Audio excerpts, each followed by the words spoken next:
आजच्या भागामध्ये आज आपण पाहणार आहोत लॉकडाऊन नंतरचे शिक्षण.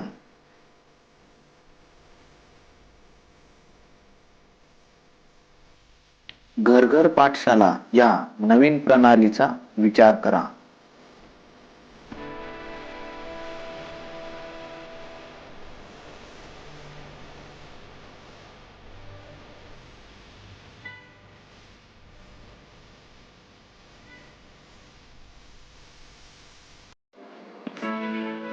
कोरोनाच्या पार्श्वभूमीवर जाहीर केलेल्या लॉकडाऊन नंतर शासन, शिक्षण संस्था, गावकरी, शिक्षक, पालक यांना शाळा आणि शिक्षण व्यवस्थेत आमूलाग्र परिवर्तन करावे लागेल. यापुढे घरातील दूरचित्रवाणी संच म्हणजेच टीव्ही किंवा मोबाईल फोन वापरून घरात बसून शिकता येते या तत्वाचा वापर करून घर घर पाठशाला या नवीन प्रणालीचा विचार करावा लागेल.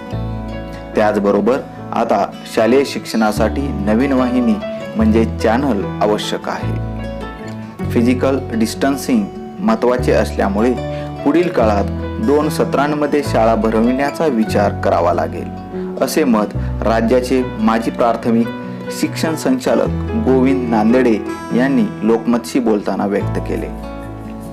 सोशल मीडियावरून पालक, विद्यार्थी, शिक्षकांशी चर्चेनंतर प्राप्त होणाऱ्या सूचनांनुसार विद्यार्थ्यांची मानसिक तयारी करून घ्यावी लागेल. विद्यार्थ्यांचा आत्मविश्वास वाढविण्याबरोबरच शिक्षकांना अनौपचारिक प्रशिक्षण द्यावे लागेल. त्यानंतर शिक्षणाचा श्री गणेशा पुन्हा यशस्वी करता येईल, असे नांदेडे यांनी लॉकडाऊन नंतरचे शिक्षण या विषयावर मत व्यक्त केले. नांदेडे म्हणाले की कोरोनामुळे 3-4 महिन्यांच्या खंडानंतर शाळा सुरू होतील, तेव्हा एका अनामिक भीतीचे सावट विद्यार्थ्यांच्या मनात असणार आहे.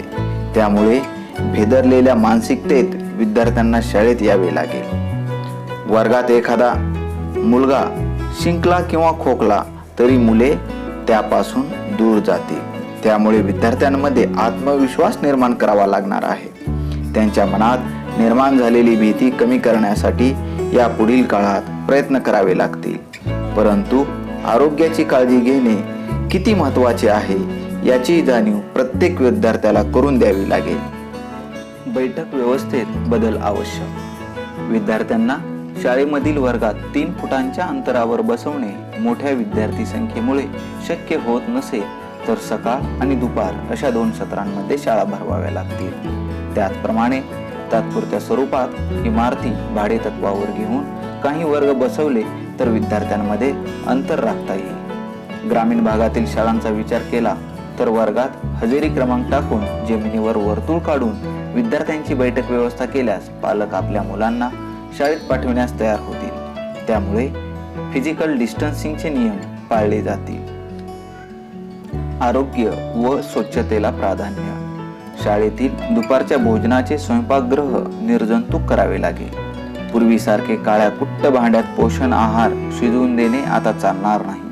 पोषण आहाराची भांडी कुठेही ठेवून देण्याची काही शाळांना सवय आहे, परंतु आता उरलेल्या अन्नाची विल्हेवाट लावणे, शाळेचा परिसर स्वच्छ ठेवणे, ओला व सुका कचरा वेगवेगळ्या ठिकाणी टाकण्याची दक्षता घेणे, स्वच्छतागृह अधिक स्वच्छ ठेवणे याबाबत अधिक काळजी घ्यावी लागेल.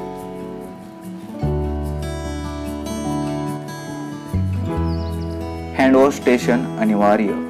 कोरोनानंतर शाळा सुरू झाल्याबरोबर सर्वप्रथम मुलांना हात धुण्यासाठी हँडवॉश स्टेशनची पुरेशी व्यवस्था तत्काळ सुरू करून द्यावी लागेल.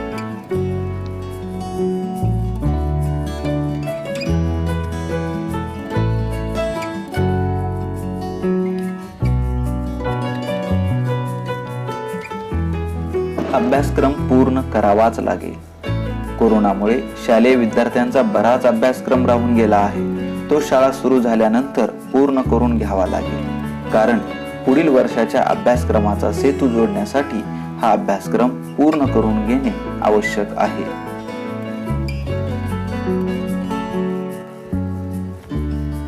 डिजिटल होम स्कूलिंग महत्त्वाचे. आधुनिक साधनांचा उपयोग करून घ्यायला हवा. या पुढील काळात इलेक्ट्रॉनिक उपकरणांचा उपयोग करून घर घर पाठशाला या नवीन प्रणालीचा वापर करावा लागेल. महाराष्ट्रातील एक तंत्रस्नेही शिक्षक संदीप गुंड यांनी अनेक शाळांत असे प्रयोग केले आहेत. टीव्ही स्क्रीनवर एक टचस्क्रीन इंटरफेस लावून टीव्हीची स्क्रीन टचस्क्रीन मध्ये परावर्तित केली जाते.